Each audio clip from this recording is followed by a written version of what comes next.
창세기 2장 8절, 9절 말씀을 이 시간 함께 읽도록 하겠습니다. 함께 읽습니다. 여호와 하나님이 동방의 에덴에 동산을 창설하시고 그 지으신 사람을 거기 두시니라. 여호와 하나님이 그 땅에서 보기에 아름답고 먹기에 좋은 나무가 나게 하시니 동산 가운데에는 생명나무와 선악을 알게 하는 나무도 있더라. 아멘.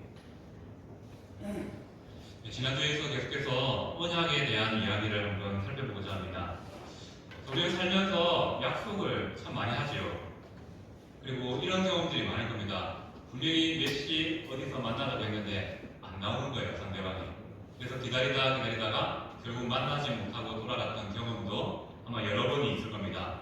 또 반대로 생각해보면 약속했는데 내가 잊어버리고 그 약속을 지키지 못한 경험도 있을 거라 생각해집니다. 이렇게 우리는 삶에서 여러 가지 약속들을 행하면서 살아가지요. 늘 약속도 하고 또 약속을 지키지 못할 때도 있고 그런 건 또 우리의 삶의 현실이라는 걸 잘 압니다. 저도 약속들을 많이 하죠. 이렇게 저렇게 해보겠다 약속하면서 또 특별히 주일학교를 맡으면서 주일학생들과 학교 학생들과 이렇게 해야겠다 저렇게 가겠다 약속도 해보았습니다. 그런데 그 약속이 다 지켜지지는 않는다는 것이죠. 그런데 그 약속을 지키지 않으니 그들에게 또 상처가 되어서 때로는 그 친구가 교회를 안 나오게 되는 일도 발생하더라고요. 씨는 나랑 약속 하나도 안 지켰으면서 내가 약속 안 지킨 것만 기억하고 그렇게 안타까운 모습을 또 여길 때고 경험할 때가 참 많았습니다. 아마 이 자리에 앉아 계신 동료들도 아마 비슷한 경험들이 많이 있을 거라 생각되었습니다. 왜 그렇습니까? 사람은 연약함을 통해서 누구나 약속을 잃어버릴 수 있는 존재, 약속을 온전히 행할 수 없는 자라는 것이죠. 그럼에도 불구하고 성경은 우리는 이렇게 연약하지만 하나님은 다르다라는 이야기를 통해서 우리에게 소망을 주십니다. 하나님은 약속하신 것을 꼭 지키시는 신실하신 하나님이시라는 것이죠. 우리는 약속을 어기고요. 그 약속 앞에 실패하고 넘어질 때가 참 많습니다. 하지만 하나님은 우리를 향하여 약속하신 것들을 절대 포기하지 않으시고 끝까지 이루시는 신실한 분이라는 거죠. 문제는 무엇입니까? 하나님과 인간이 약속을 하면 누가 어기죠 항상? 인간이 항상 어깁니다. 그래서 실패의 책임이 어떻게 보면 인간에게 있지만 하나님은 그 실패의 책임을 때로 물으시지만 영원히 물으시는 것이 아니라 다시 붙잡아 주심을 통하여서 그 약속을 온전하게 신실하게 이루어 주신다는 것이죠. 바로 이러한 약속의 중심에 있는 것이 우리의 믿음이라고 생각되십니다.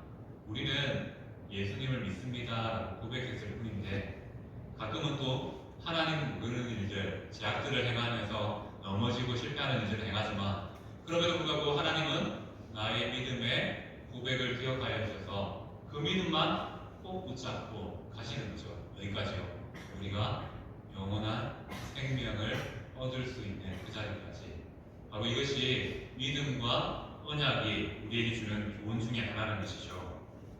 자, 우리 한번 생각해 봅시다. 하나님과 우리가 약속을 맺으면 누가 손해보는 겁니까? 우리 손해보는 거 아닙니다. 하나님은 약속을 통해서 항상 약속하시는 게 있죠. 안 지키면 저주지만요. 지키면 복을 주십니다. 그것이 하나님의 약속의 특징입니다.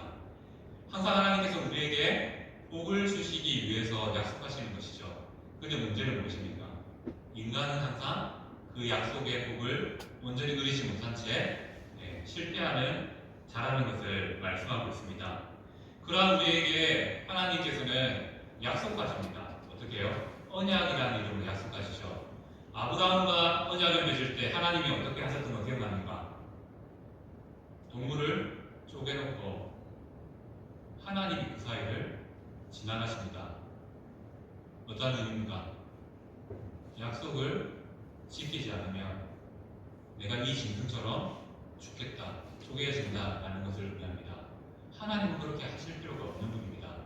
오히려 아브라함이 그 쪼개진 짐승 사이로 지나가서 하나님 제가 지키지 못하면 이렇게 죽음을 맞겠습니다 라고 말하는 것이 합당합니다. 하지만 하나님은 그러한 연약함을 너무나 잘 아시기 때문에, 우리의 연약함을 너무나 잘 아시기 때문에 아브라함에게 지나가라 한 것이 아니라 하나님이 친히 지나가심을 통해서 약속하시죠.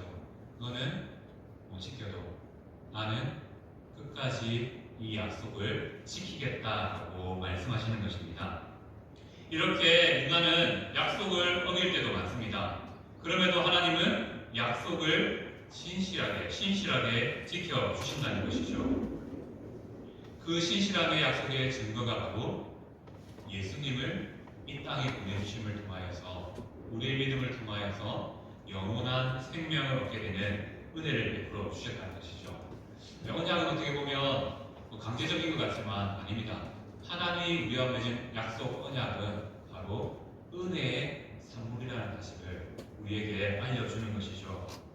우리의 삶에, 우리의 신앙에 소망이 있을 수 있는 것은요, 나는 실패하지만 하나님은 결코 우리를 향한 약속을 잊지 않고 지키신다는 그 사실이 있기 때문에 우리의 신앙이 소망이 있는 겁니다. 그리고 우리의 삶이 소망이 있는 것이죠. 자, 우리 한번 생각해 봅시다. 만약 우리가 그렇게 될 수는 없지만 우리가 하나님의 자리에 있다라고 생각해 보십시오. 그리고 사람들을 평가하는 겁니다. 늘 약속했는데 안 지키는 사람이 있는 겁니다. 그 사람 어떻게 들으시겠습니까? 약속을 어기다 못해 약속조차도 하지 않은 것처럼 생각하며 살아가는 사람들이 있습니다. 우리는 그 사람을 어떻게 하겠습니까? 용서할 수 있을까요? 네, 우리의 심정으로, 우리의 삶으로 하나님이 된다면 결코 용서하지 못하죠. 내 말을 왜 안 들어? 하면서 바로 징계하고 심판하는 것이 우리의 모습일 겁니다. 하지만 하나님은 인간이 약속한 것을 어겨도 그 약속을 잊어버려도 오히려 약속과 반대되는 길을 걸어도요, 용서하십니다. 왜요? 하나님이 하신 약속을 온전히 지키시기 위하여서, 약속에 친실하신 하나님께서 그 약속을 이루시기 위하여서 우리를 절대 포기하지 않고 붙잡아 주신다는 것이죠. 바로 이러한 하나님의 신실하심이 언약이라는 약속에 담겨 있습니다. 언약은 하나님과 인간 사이의 약속이죠. 지난주 하나님과 노아가 맺었던 언약을 기억하실 겁니다. 그 언약을 통해서 내가 영원히 심판하지 않겠다, 물로 심판하지 않겠다라는 그러한 인류의 보존에 대한 약속을 주셨습니다. 그리고 아브라함과 언약을 맺으심을 통해서 이스라엘에게 내가 약속한 땅을 너에게 줄게 라고 약속하셨지요. 그리고 또 모세를 통해서 언약을 주시고 그 약속을 통해서 내가 가는 가나안 땅을 통해서 내가 안식을 주겠다라고 약속하셨습니다. 그뿐입니까? 다윗을 통해서도 다윗의 가문을 향한 약속을, 언약을 주심을 통하여서 그 가문을 지키시고 그 가문을 통해서 예수님을 보내주시는 그러한 약속을 성취해 하셨습니다. 이러한 이야기들 하나하나가 바로 하나님과 인간 사이에 이루어진 약속, 바로 언약이라는 이름으로 우리에게 나타납니다. 오늘 말씀은 아담과 하나님과의 약속을 다루는 말씀이죠. 자, 먼저 우리가 한번 이 약속의 언약에 대한 생각 이전에 먼저 한번 생각해 봅시다. 자, 우리가 가진 지혜로 하나님을 완전히 이해할 수 있습니까? 이해하지 못합니다. 그러나 또 우리의 삶에 이해할 수 없는 일들이 즐비한 것이 바로 우리의 현실이죠. 몇 가지만 생각해 볼까요? 하나님은 왜 선악과를 만드셔갖고 우리를 죄악의 길로 제스토로 만드셨습니까? 그리고 생각해 봅시다. 예수님이 지금도 이 자리에 함께 계시면 누구나 예수님을 보고 믿을 것 같은데 왜 예수님은 하늘로 승천하셔서 하나님 우편에 앉아 계십니까? 성경에서 처음부터 죄가 아예 만들어지지 않았으면 좋았을 텐데 왜 하나님께서는 죄를 이 땅 가운데 허락하셨을까요? 어떻게 보면 우리의 지혜로 계속 생각해 보면 이해되지 않는 일들이 성경에 너무 많습니다. 그렇기 때문에 우리는 이러한 일들 앞에 어떻게 해야 될까요? 그냥 단지 믿어라 해서 그냥 단순한 믿음을 가져야 됩니까? 물론 일정한 부분에서는 믿음으로 그 지혜를 이해해야 됩니다. 하지만 또 일정한 부분에서는 모르기 때문에 깨닫지 못하기 때문에 하나님께 지혜를 구하는 그런 믿음이 필요하다는 것이죠. 하나님은 이렇게 우리의 삶에 이해되지 않고 또 없었으면 하는 그런 일들 앞에 우리에게 원하시는 것은 이겁니다. 하나님께 기도함을 통해서 하나님이 주신 지혜를 얻어라. 그것이 바로 우리가 살아가는 방법이다라는 것이죠. 이와 마찬가지로 오늘 본문의 이야기도 한번 생각해보면 하나님께서 굳이 왜 에덴 동산에 선악과 나무를 두셨을까? 왜? 라는 생각을 해보게 됩니다. 그리고 그러한 생각과 함께 안 그래도 될 일들을 왜 하나님께서 만드셔갖고 인간을 이렇게 힘들게, 우리를 힘들게 만드셨을까? 라는 생각도 해보게 됩니다. 자, 먼저 우리가 한번 오늘 본문에 등장한 선악과에 대한 이야기들을 한번 살펴보고자 합니다. 자, 하나님께서는 인간에게 원하시는 것이 하나였습니다. 태초에 인간 아담과 하와에게 원하신 건 한 가지였죠. 무엇입니까? 나를 사랑해줘. 나만 사랑해줘. 그 사랑을 원하셨습니다. 그 사랑을 확인하기 위해서 우리에게 자유의지라는 그러한 의지를 주시고 어떻게 하셨습니까? 동산 중앙에 있는 선악을 알게 하는 나무는 먹지 마 라고 한 가지의 의무적인 명령을 주셨습니다. 왜요? 이것을 통해서 하나님 확인하는 거죠. 어떻게요? 아담과 하와가 나를 얼마나 사랑하는지 이거 지키고 있네. 이렇게 지킴을 통하여서 나를 사랑하고 있구나. 이것을 행하지 않음을 통해서 나를 사랑하고 있구나 라는 것을 확인하시는 겁니다. 바로 선악과를 에덴 동산 중앙에 두신 이유는 우리의 지혜로 완전히 이해할 수는 없지만 우리의 사랑을 하나님이 친히 사랑으로 확인하시기 위하여서 이러한 일들을 만드시고 계획해 놓으셨다는 것이죠. 만약 우리를 로봇처럼 두셨다면 어떻겠습니까? 오늘은 지금 몇 시 몇 분 교회 나와서 다 예배드려, 찬양해, 말씀 들어, 또 집에 가, 이렇게 된다면 우리가 하는 게 아니라 하나님이 시킨 대로 그냥 자유롭게 아니고 정해진 대로 움직이는 로봇 같다면 하나님께서 그 찬양과 예배를 기뻐 받으실까요? 아니라는 것이죠. 우리가 하나님을 사랑하는 마음으로 선택해서 나와서 의지적으로 나와서 드리는 이 예배를 기뻐하십니다. 그래서 우리에게 자유의지라는 것을 주셨고요. 그 의지를 통해서 하나님을 마음껏 사랑할 수 있는 그런 자유를 주셨다는 것이죠. 그런데 문제는 무엇입니까? 그 의지를 우리가 잘 사용할까요? 하나님이 원하시는 뜻대로 사용합니까? 한번 생각해 볼 필요가 있는 것이죠. 그리고 우리가 기억해야 될 것이 있습니다. 죄는 하나님으로부터가 아니라 바로 사람으로부터 나왔다는 사실을 기억해야 됩니다. 자유의지를 주셨는데 그 의지로 살아나면요, 하나님께서 영원한 생명이라는 복과 은혜를 아담과 하와의 삶에 더하여 주십니다. 하지만 아담과 하와는 자신에게 주어진 자유의지로 하나님을 마음껏 사랑하는 방법이 아니라 하나님을 배신하는 그 길을 선택하게 됩니다. 이렇게 바로 아담과 하와에게 주셨던 그 자유의지가 잘못 사용됨을 통하여서 죄가 이 땅 가운데 시작되게 되었다는 것이죠. 하나님께서 이렇게 선악과를 에덴 동산에 두신 이유는 간단합니다.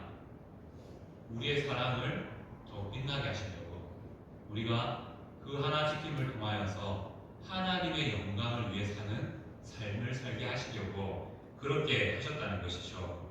그래서 먹지 말라 라는 이 명령 하나지만 이 명령을 통해서 하나님은 아담의 사랑, 하와의 하나님을 향한 그 사랑을 보기 원하셨다는 것입니다.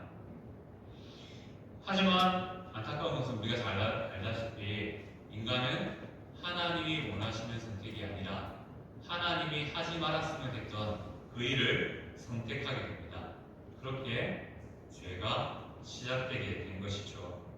그러면 오늘 이 이야기를 통해서 언약이라고 하는데 언약과 오늘 이야기가 무슨 상관이 있냐라고 질문하실 분이 계실 줄 압니다.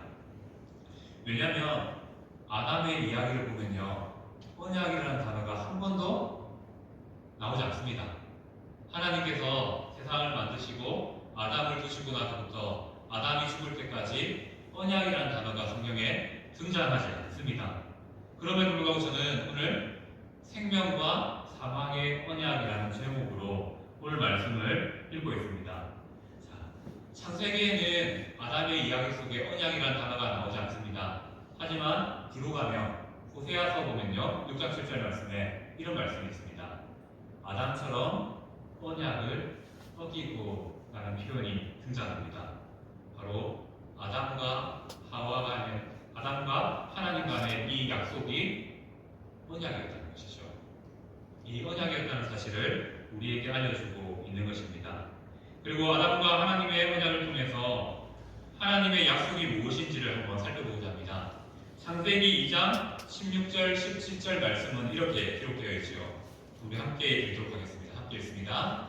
여호와 하나님이 그 사람에게 명하여 이르시되 동산 각종 나무의 열매는 내가 너희로 먹되 선악을 알게 하는 나무의 열매는 먹지 말라. 내가 먹는 날에는 반드시 죽으리라 하시니라 라고 말씀합니다. 바로 아담과 하나님 간의 이 약속이 언약인 이유는 무엇입니까? 바로 이곳에 이 약속 속에 순종과 불순종에 합당한 결과들을 약속하셨기 때문입니다. 선악과를 먹으면 어떻게 된다고요? 반드시 죽는다라고 말합니다. 그럼 안 먹으면 어떻게 될까요? 순종하면 영원히 살 수 있다라는 것을 말씀하고 있는 것이죠. 우리 이렇게 아담과 하나님과의 이 약속을 언약이라는 관점으로 한번 살펴보고자 합니다. 자, 언약은 조건들이 있습니다. 어떤 조건들이 있냐면 첫 번째는 2명 이상의 당사자들이 필요합니다. 약속을 개인이 개인에게 하는 약속은 약속이 아니라 다짐이죠, 다짐. 그래서 두 대상이 필요합니다. 바로 오늘 언약에서 두 당사자는 누구입니까? 하나님과 아담이 등장하게 됩니다. 약속은 혼자 할 수 없기 때문에 하나님과 아담이 언약이라는 이름 아래 약속을 행하게 됩니다. 그리고 우리가 기억해야 될 것은 아담 혼자 하나님과의 약속 앞에 섰지만 아담은 항상 대표성을 갖습니다. 어떤 대표성이죠? 모든 사람을 대표하는 첫 번째 사람의 대표성을 갖습니다. 그리고 그 대표성은 책임감과 함께 나타난다는 것이죠. 아담은 인간의 대표로 섰고 하나님은 또 하나님의 입장에서 서서 인간과 하나님이 첫 번째 약속을 맺게 됩니다. 그렇게 언약은 두 당사자를 통해서 약속을 이행하게 되죠. 바로 아담과 하나님과의 두 대상의 약속은 하나님과 사람, 하나님과 나라는 두 당사자의 약속과 같다는 것입니다. 이 언약은 아담의 시절에서 끝나버리는 것이 아니라 이 언약은 하나님께서 영원한 삶을 통하여 계속 반복적으로 우리에게 확인하시고 이루어 가시고 놓치지 않고 이루어 가시는 하나님의 약속이 되기 때문이죠. 두 번째 언약에는 필요한 것이 있습니다. 의무적 명령이 필요하다는 것이죠. 하나님과 아담이 약속을 맺을 때 아담에게 주신 명령은 무엇이었습니까? 동산 중앙에 있는 선악을 알게 하는 나무의 열매는 먹지 마라는 그러한 명령을 주십니다. 왜 명령을 주셨죠? 이 명령을 통해서 하나님을 사랑하는 것을 확인하기 위해서, 그리고 우리가 하나님보다 밑에 있는 존재, 하나님보다 위에 있는 존재가 아니라는 것을 알려주시는 것이죠. 그리고 언약의 세 번째 조건은 의무적 명령과 함께 축복과 저주가 함께 있습니다. 순종하면 복을 받습니다. 반대로 불순종하면 저주 아래 놓이게 됩니다. 자, 아담과 하나님과의 약속을 언약을 살펴보면 언약을 먹지 않으면, 순종하면 그곳에서 영원한 생명과 복을 누리게 됩니다. 하지만 그 약속을 어기면요, 반드시 죽으리라 라는 하나님의 말씀처럼 죽음을 맞이하게 된다는 것이죠. 바로 우리는 압니다. 아담과 하나님과의 언약을 통해서 아담은 실패함으로, 불순종함으로 사망이 인간의 삶에 들어오게 됐다는 것을, 저주로 들어오게 됐다는 것을 알지요. 그리고 언약의 네 번째 조건이 있습니다. 네 번째 조건은 무엇입니까? 하나님은 인간의 실패도 염두하고 계신 것이죠. 그럼에도 불구하고 하나님은 언약을 끝까지 반드시 이루어 주신다는 것입니다. 하나님의 약속, 하나님과 아담과의 약속이 소망이 있는 이유는 무엇입니까? 아담이 실패했기 때문에 이것은 깨졌다, 어겨졌다라고 말하실 수 있을지 모르겠지만, 하나님은 그럼에도 불구하고 이 언약을 끝까지 이루시는 하나님의 신실하심을 보여준다는 것이죠. 바로 이것이 언약의 하나님이 우리에게 말씀하시는 조건들입니다. 이 조건은 결국 우리의 믿음과도 연결되죠. 믿음은 어떤 것입니까? 두 당사자가 필요합니다. 하나님과 나죠. 나는 하나님을 믿는 믿음으로 나아가는 것입니다. 하나님은 우리에게 의무적인 명령을 믿음을 통해 주시죠. 어떤 명령입니까? 바로 말씀대로 살아가는 삶을 통해서 하나님을 사랑하는 모습을 보여주기를 원하십니다. 그리고 하나님께서는 이렇게 살아갈 때 어떻게 해요? 우리의 삶에 영원한 생명을 약속해 주시고요, 또 삶에 필요한 복을 더하여 주신다는 겁니다. 그런데 우리가 이 믿음을 저버리면 어떻게 됩니까? 영원한 벌이라고 말하는 지옥에서의 형벌이 준비되어 있는 것이죠. 우리가 이렇게 실수로 넘어집니다. 때로는 실패합니다. 때로는 이 약속을 잊어버립니다. 그럼에도 우리에게 소망이 있는 것은 무엇입니까? 하나님은 우리의 믿음을, 우리 실패를 보시는 것이 아니라 우리의 믿음을 보시고 끝까지 이 믿음의 결과인 영원한 생명을 언약으로, 약속으로 지켜주신다는 겁니다. 감사하지 않습니까? 우리는 예수님을 믿는다고 말하지만, 순종한다고 말하지만 부족함과 연약함과 실패가 너무 많아요. 그럼에도 불구하고 하나님은요, 우리의 실패를 보시는 것이 아니라 처음 고백했던 그 믿음, 예수님을 믿습니다라고 했던 그 믿음만 보시고 우리를 향한 하나님께 영원한 생명을 끝까지 붙잡고 우리에게 주신다는 겁니다. 그래서 우리가 이 언약을 통해서 우리가 생각할 것은 바로 우리의 믿음이 얼마나 소중한가, 하나님은 우리의 이 믿음을 얼마나 기뻐 받아주시는가를 생각해 볼 수 있습니다. 자, 우리가 다시 한 번 더 아담과 하나님과의 언약을 생각해 봅시다. 아담과 하나님과의 언약은 이렇게 말합니다. 행위 언약이라고 말합니다. 자, 성경에서 우리의 행위를 통해서 구원받을 수 있다라고 말하는 유일한 말씀이 바로 아담에게 주신 이 언약의 말씀입니다. 바로 그가 해야 될 행위는 무엇입니까? 조건 하나입니다. 하나님께서는 아담에게 완전한 순종을 원하셨죠. 그 완전한 순종은 무엇입니까? 동산 중앙에 있는 선악을 알게 하는 나무 실과만 먹지 않으면 완전한 순종이 됩니다. 얼마나 쉽습니까? 이거 하나만 안 하면 영원한 생명, 복이 아담에게 허락되어 있습니다.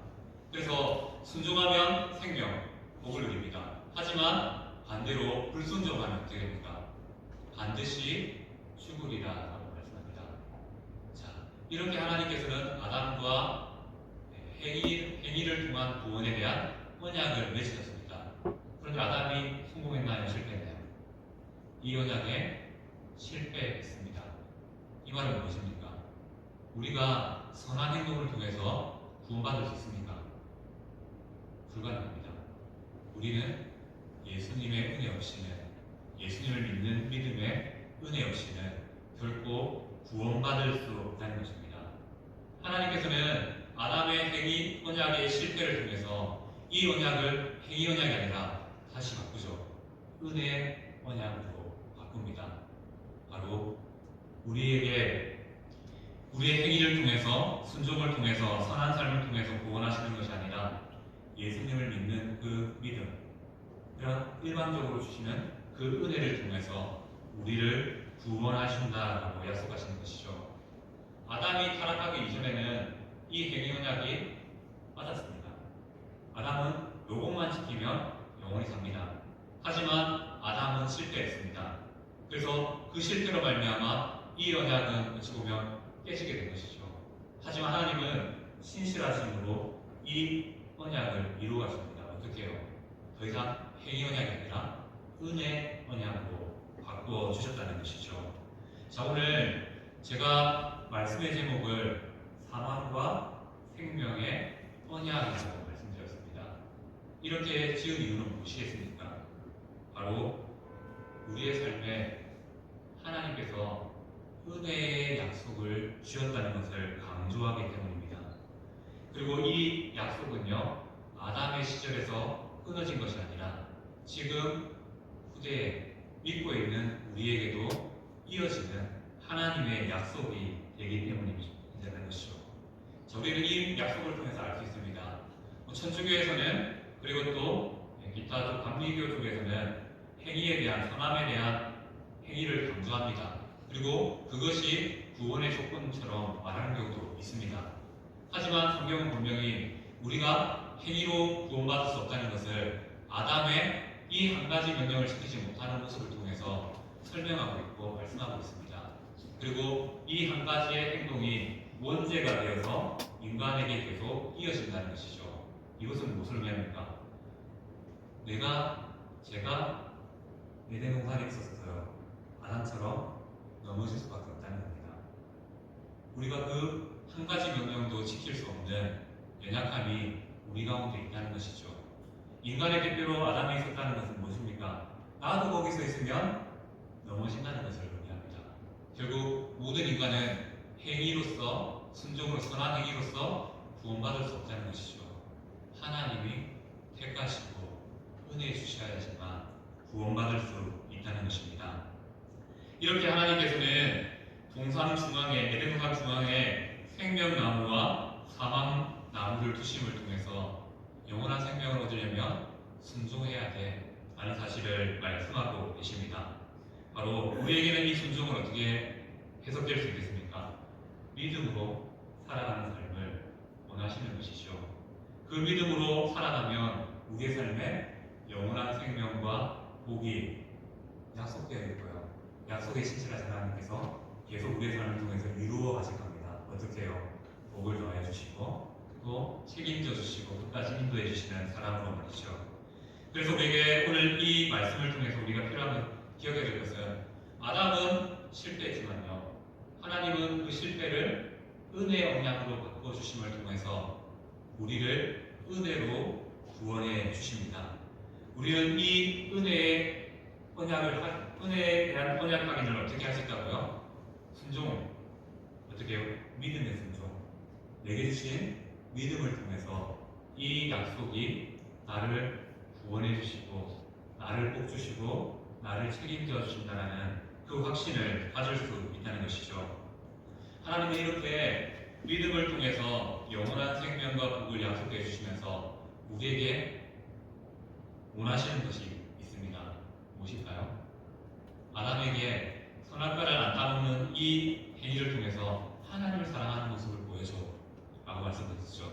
그와 마찬가지로 우리의 믿음이 하나님의 사랑의 믿음임을 말씀에 대한 순종하는 모습으로 보여주기를 원하십니다.